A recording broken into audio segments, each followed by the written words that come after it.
Hey guys, welcome back to the channel. After the success of Jaws, we've seen quite a few shark-based survival horror films, and they've had, well, let's call them mixed results. But one of those movies that was surprisingly entertaining was 47 Meters Down. The movie follows two sisters as they go cage diving, and it doesn't take long for things to get out of control. They end up dropping to the bottom of the ocean, and the pair must try to survive and get back to the surface, all while being surrounded by bloodthirsty sharks. In this video, we'll look at each character's decisions and present alternative solutions that could increase their chance of survival.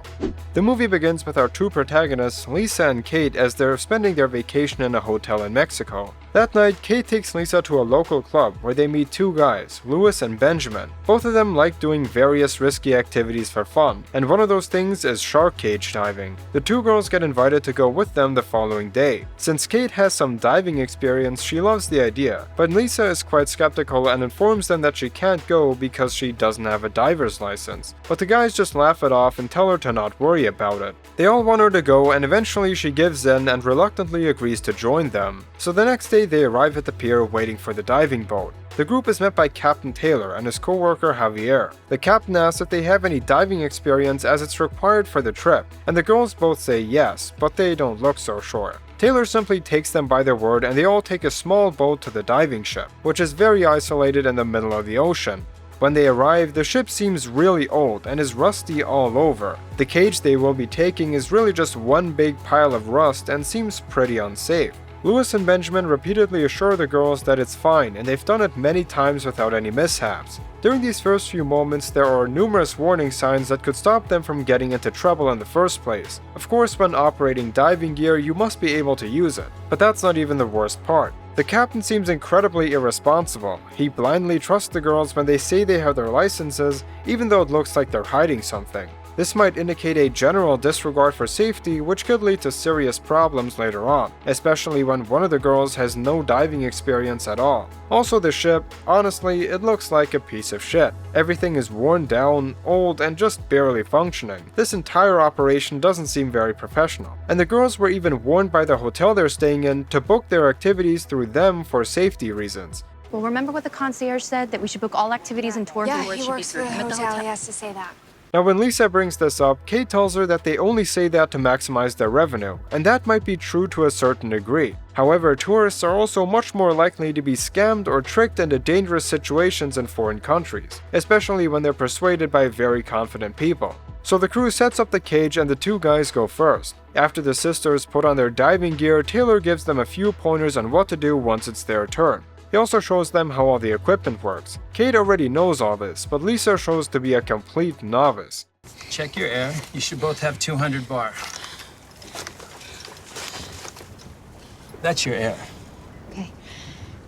This is another point where the captain should ask to see her license, as Lisa is extremely nervous and has no idea what any of the equipment is. And the cage seems pretty fragile as well, thanks to its thin metal bars, not to mention its rustic colors. Furthermore, the full mask and scuba gear that the two girls use is meant for deep diving. Usually, shark diving is done on the surface and doesn't require you to carry an oxygen tank. Beginners typically wear snorkels. Anyway, a few moments later, we get to see the sisters as they slowly submerge a few feet into the ocean. They get an amazing view of the sharks and can't believe how big they are in real life. A few minutes later, they notice the cage shaking, and it slightly drops downwards. In her panic, Lisa yells at Kate that they should surface immediately. Are you crazy? No, we would like to come back up now, please. All right, listen, stand by. They both tell the captain to do so via a communications device in their masks. As they're being pulled upwards, the boat's winch mechanism breaks and the two begin hurling down into the water. Moments later, the sisters crash into the seabed. Their equipment reveals that they are 47 meters below the surface. To make matters worse, the winch pulley fell down with them, so there's almost no way to pull them back up. And the metal arm from the winch is pinning the cage's door closed, so the girls can't even get out. Because the communication signal at that depth is pretty weak, they can't talk to the others on the boat. This means that one of the girls needs to get out of the cage and swim upwards until they get a better signal. But they'd also be exposed to the sharks. After a few attempts, Kate figures out that she can just barely fit through a small gap if she removes her mask. She climbs out and holds her breath. Lisa quickly passes the tank and mask back to her. Kate then manages to pull off the structure that's pinning down the door, but in exchange she consumes a lot of oxygen because of the strenuous task. She swims up to the 40-meter mark where she's luckily able to contact Captain Taylor. The man gives them instructions that they should stay in the cage, and his co-worker Javier will dive down to reattach a spare winch so they can get up. It's also revealed that Kate only has 55 bars of pressure left in her oxygen tank, which is almost half and doesn't leave them with a lot of time. But Taylor warns the two not to rush back up to the surface since they will experience the bends, also known as rapid decompression sickness. It's a condition where the nitrogen in your body can block blood vessels and major organs through small clots, and this can be deadly. This is another pivotal moment since both the captain and Kate should have assessed the situation more carefully. Both sisters have limited air, and just sitting there for help to arrive has its consequences. Javier doesn't have their exact location, so it could take some time to find them. Also, he's exposing himself to the dangerous sharks, so there's no guarantee he'll even arrive. Now, in real life, sharks rarely attack humans because it's not what they eat, but in the movie they often bite people. So here's what they can do. While it might sound risky, the two girls could disobey the captain's instructions and try to surface immediately. That's because Taylor's explanation of the bends is only half true. Based on the US Navy's decompression table, a diver can spend up to 5 minutes at 47 meters below the surface without decompressing throughout their ascent. So they could surface pretty quickly if they do it up to 5 minutes after they hit the ocean floor. But if the captain insists on them staying down there, he should immediately call the Coast Guard for help. He does this later on towards the end of the movie, but it should be one of the first courses of action because the girls may be in more trouble than he realizes. The maximum safe depth for a first-time diver is 100 feet. And that is the absolute maximum. Usually it's only up to 67 feet, but the girls are at 47 meters, which is more than 150 feet. That's more than double what's safe for Lisa since it's her first dive. Even for Kate, it's far too much since the limit for recreational diving, once you get your certification, is only about 130 feet. These significant depths put them at risk of something called nitrogen narcosis, which is explained later in the movie. But basically, since they have little to no experience diving so deep, the air they breathe can impair their judgment, their sense of orientation, and muscle function, which isn't ideal when fighting for your life in the ocean. So as Kate is heading back to the cage to inform Lisa of the captain's plan of sending down Javier, a shark swims by them seemingly out of nowhere. When Kate finally manages to get back inside, the shark swims towards them and rams the bars, almost breaking through one of the iron rods. Luckily, he eventually leaves them alone after they try to be as quiet and still as possible. This scene confirms our suspicion that the thin bars offer limited protection from such large predators. If the shark had continued attacking them, or if there is more than one of him, they could easily break in, leaving Lisa and Kate defenseless against the sharks. We also see that the cage has a big light in each corner. These lights can actually attract sharks, which heightens the risk of them being attacked. They should either cover or break them to decrease their visibility and risk of being killed. After this, the two have a brief talk.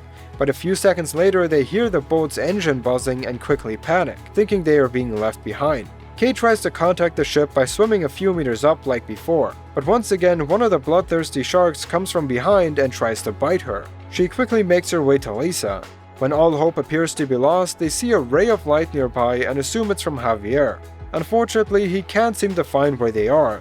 They decide that one of them has to get out of the cage and swim towards them, but because Kate has been outside more often, she now only has 17 bars of oxygen left. To ensure their survival for a little while longer, the inexperienced Lisa decides to go instead, since she has more air in her tank. As she makes her way towards Javier's flashlight, a shark sneaks up behind Lisa and almost bites her. She's able to quickly swim into a shallow cave where she temporarily hides. The shark tries making its way towards the rocks, but it's too large to fit in the gaps. Lisa could have taken this opportunity to do some damage to the shark. She can use some nearby rocks and hit its sensitive snout or gills. This might do enough damage for it to leave the area or lose interest in its prey. Moments later, Lisa comes by a dark abyss and conquers her fears by slowly diving through it. And on the other end, she finally finds Javier. But just a few seconds after their meeting, he gets eaten by a shark. Later, Lisa finds his lifeless corpse floating in the ocean. She checks his oxygen tank, but it's completely empty. Fortunately, he did have a spear gun and a new winch, which she takes. Lisa hurries back through the darkness and finds her sister and informs Kate of Javier's demise. She quickly attaches the winch to the cage and goes up to contact Taylor. She's able to reach him and tells him that he can start getting them up. It's Lisa. We managed to attach the cable to the top of the cage. We need to come up right now. After returning to her sister, they slowly begin moving to the top, and the girls are ecstatic. However, the girls' celebration is cut short when the cable slowly breaks with only 28 meters to the surface. Taylor tells them he will slow down their ascent to not overpower the cable. Unfortunately, shortly after that, the wire snaps and the cage once again drops down to the bottom. So when the cage first started to shake, the sisters should have reacted quickly and gotten out of it. They were in a very similar situation as the first time it broke. It slowly started to drop a few inches, after which it completely fell. And before the wire ripped, there were about 20 seconds where they could leave. It took some time for it to break, which they could have used to their advantage by unlocking the door and getting out. As a result of the hard fall, Lisa's leg is caught under one of the bars, and the cage's weight holds her down. Kate then checks her oxygen supply, and it's down to 5 bars, which means she only has about a minute of air left. Surprisingly, this time Taylor can contact them over the radio. He tells the sisters that he'll drop down 2 tanks of oxygen so they can survive a little longer. However, the captain warns them that changing the tanks may cause nitrogen narcosis, which leads to hallucinations and severe cognitive impairment. Taylor also tells them he called the Coast Guard and they're coming with a team of expert divers in about an hour. They just need to stay put until they arrive. In real life though, it's almost impossible to last that long with just 1 tank of oxygen. The ones they're using here are aluminum 80s, which holds 80 cubic feet of air. According to several diving websites, that will last you only 30 to 45 minutes. And that's under the assumption that you're not doing a lot of intense activities, meaning that by the time the Coast Guard arrives, it would be already too late. So the girls patiently wait and eventually see the 2 new tanks drop near them.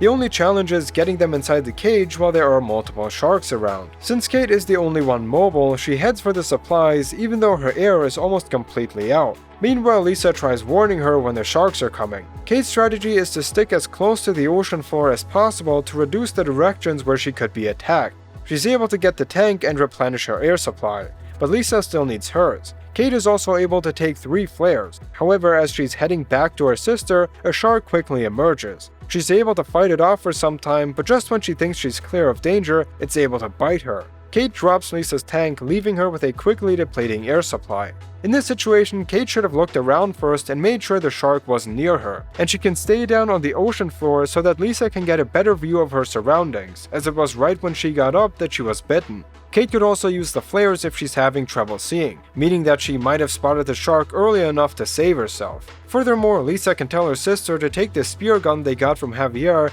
before heading out to get the tanks. After thinking that her sister is dead, Lisa decides that she must do whatever it takes to survive. Using the nearby spear gun's tip as a hook, she's able to drag the tank into the cage and resupply herself with air, just as the old tank is running completely dry. So the last few decisions made by Lisa are by far among the smartest. She used the tools available to help her get out of a tight situation. Moments after breathing in the air out of the new tank, we hear that Kate is still alive despite being severely injured. However, her buoyancy control device, or BCD, was damaged during the attack. A BCD functions kind of like an inflatable balloon that can help them get to the top when they make their ascent. But not only is the BCD broken, oxygen is also escaping Kate's tank. This leads to her only having a few minutes left before she once again runs out of air. When Lisa hears about the damaged BCD, she thinks of a clever solution by putting hers under a bar close to her leg. She then inflates it and can lift the cage enough to free her legs with only minor injuries. Following this, Lisa leaves the cage and finds her sister who's slowly bleeding out. Since they're running out of time, they have no choice but to surface immediately, even though there's a high chance that the sharks will attack them. While ascending, they contact Taylor, who once again warns them about the bends. They reluctantly agree to go up slower and properly decompress, since they face a severe risk of dying otherwise. The pair also use the flares they grabbed to ward off the sharks circling them. But as one of them goes out and they light a new flare, 3 big sharks are seen swimming around the girls.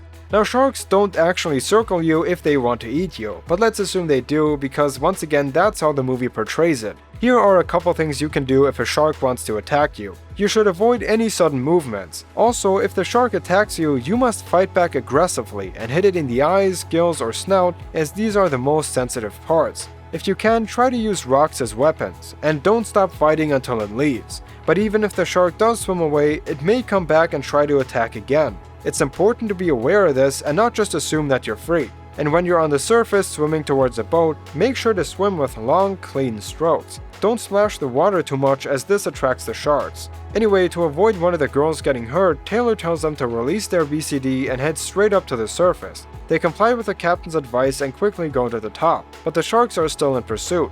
The guys on the boat see the girls in the water and throw them a lifesaver. The two go towards the group, and just when they are a few seconds away from being on the ship, one of the sharks bites Lisa deep in the leg and drags her down back into the water. She reacts quickly by pounding the nose and scratching its eye. The shark swims away and the others manage to finally pull her onto the boat, and it looks like they're safe. In this scenario, fighting the shark is a good idea. Some accounts of real people that were in a similar situation say they could escape the attack by hitting the animal either by kicking or punching them. So moments after Lisa lies on the boat, we see that the air looks really distorted, almost like it's underwater.